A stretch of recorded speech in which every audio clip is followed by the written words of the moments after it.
Bismillahirrahmanirrahim.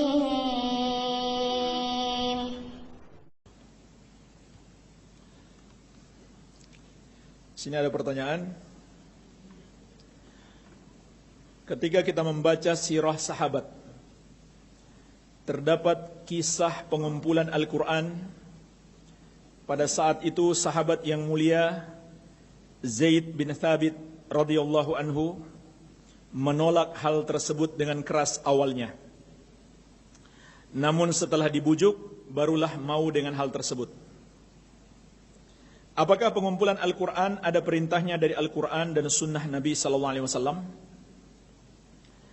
Jemaah sekalian, pengumpulan Al-Quran itu bukan bid'ah. Banyak orang berbuat bid'ah. Mereka berdalih dengan kisah para sahabat mengumpulkan Al-Quranul Karim. Bahkan ada penolakan awalnya dari sahabat yang mulia Zaid bin Thabit radhiyallahu anhu. Alasan beliau kenapa? Karena tidak dilakukan oleh Rasulullah sallallahu alaihi wasallam. Jemaah sekalian, ini termasuk pemahaman yang salah memahami masalah bid'ah. Padahal hadis-hadis Nabi SAW yang melarang bid'ah itu sudah sangat jelas terang. Beliau bersabda, kullu bid'atin dalalah wa kullu dalalatin finnar. Semua bid'ah itu sesat, semua yang sesat tempatnya di neraka. Jadi sudah jelas sebenarnya larangan berbuat bid'ah. Jangan kita cari kisah-kisah atau dalil-dalil yang belum jelas sebenarnya untuk membantah dalil yang sudah jelas. Ini bukan metode Ahlus Sunnah wal Jamaah. Metode Ahlus Sunnah wal Jamaah itu adalah raddul mutasyabih ilal muhkam. Mengembalikan pemahaman yang belum jelas kepada yang sudah jelas. Nah, ini yang pertama. Dalam kisah pengumpulan Al-Quran, begitu pula penolakan Zaid bin Thabit pada awalnya, itu tidak jelas menunjukkan bahwa bid'ah itu dibolehkan. Padahal hadis melarang bid'ah itu sudah sangat jelas, tegas. Jadi jangan kita mencari-cari yang belum jelas untuk membantah yang sudah jelas. Baik, ini yang pertama jemaah sekalian. Kemudian yang kedua, adakah perintah dalam Al-Quran dan Sunnah untuk mengumpulkan Al-Quran? Ada perintah secara umum. Ada perintah secara umum. Contohnya, perintah yang terkandung di dalam firman Allah Subhanahu wa taala. Inna nahnu nazzalna dzikra wa inna lahu lahafizun. Sesungguhnya kamilah yang menurunkan Al-Quran dan kamilah yang akan menjaganya. Jemaah sekalian, ayat ini pengabaran. Tetapi di dalamnya mengandung perintah kepada umat Islam untuk menjaga Al-Quran. Bukan Al-Quran terjaga dengan sendirinya begitu saja, tidak. Kita yang Allah suruh menjaga Al-Quran. Bagaimana cara kita menjaga Al-Quran? Pertama kita hafalkan, dan tentu kita amalkan. Yang kedua, kita bukukan di dalam mushaf.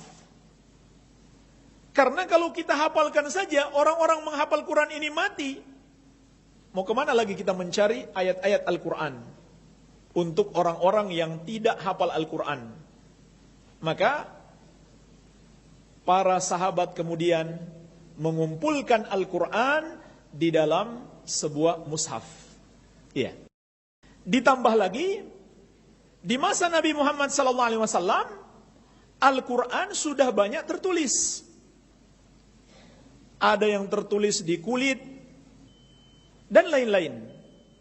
Jadi, cuma sekedar dikumpulkan saja supaya untuk memudahkan. Maka, ada dalil-dalil secara umum. Iya. Ini yang kedua, dalil secara umum ada. Walaupun perintah secara khusus tidak ada, tapi ada dalil secara umum. Kemudian yang ketiga jemaah sekalian, ada kaidah mudah memahami perbuatan bid'ah. Apa itu bid'ah dan mana yang bukan bid'ah. Iya. Sesuatu yang tidak dilakukan di masa Nabi SAW, ada beberapa kemungkinan. Kemungkinan yang pertama, dibutuhkan di masa itu, diperlukan, tapi mereka tidak mampu. Contohnya apa? Pesawat terbang. Dibutuhkan tidak di zaman itu? Untuk naik haji, untuk pergi berjihad, butuh. Tapi mereka tidak sanggup. Maka kalau sekarang kita gunakan pesawat terbang, itu bukan bid'ah. Karena dulu dilakukan, bukan tidak mau, tidak sanggup. Yang kedua jemaah sekalian, kenapa tidak dilakukan di zaman itu? Padahal Nabi dan sahabat mampu melakukannya, karena belum dibutuhkan. Yang pertama dibutuhkan tapi tidak mampu. Yang kedua mampu tapi belum dibutuhkan. Contohnya apa? Pengumpulan Al-Quran di dalam satu mushaf. Mampu atau tidak Nabi melakukannya? Mampu. Tapi kenapa tidak dilakukan? Belum dibutuhkan. Belum dibutuhkan. Karena penghafal Al-Quran sangat banyak dan Nabi Muhammad SAW masih hidup. Apa yang kita khawatirkan?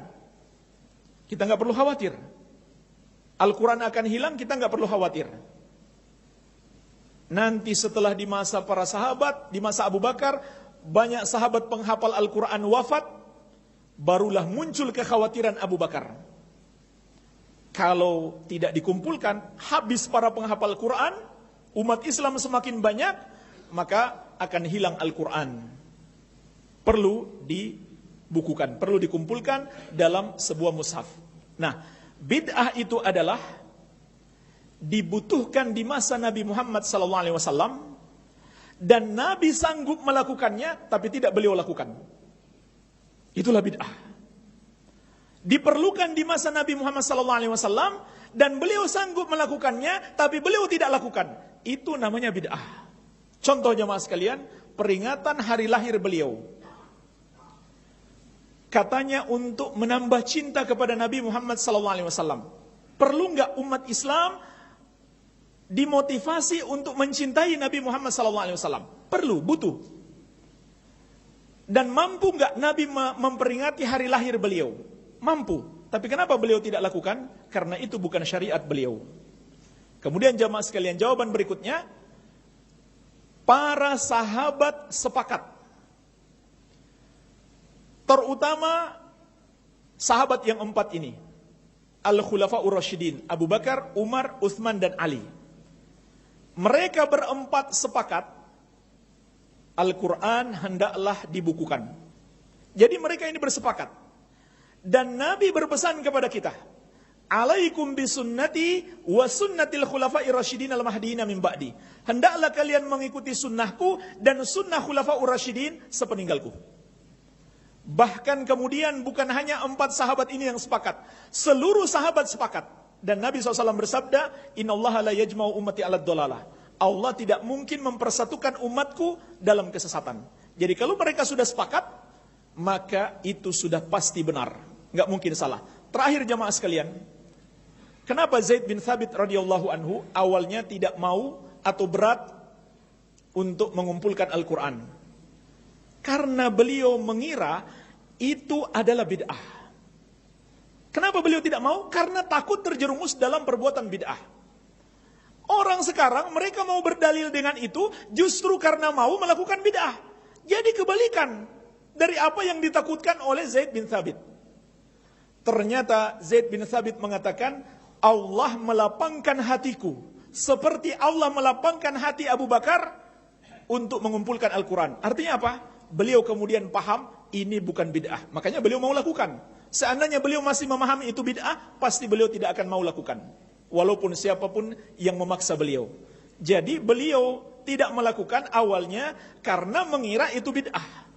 Setelah beliau menyadari para sahabat lain mengatakan itu bukan bid'ah, barulah beliau mau melakukannya. Semoga bermanfaat. Lebih dan kurangnya saya mohon maaf. Wabillahi taufik. Walhamdulillahirabbil alamin. Wassalamualaikum warahmatullahi wabarakatuh.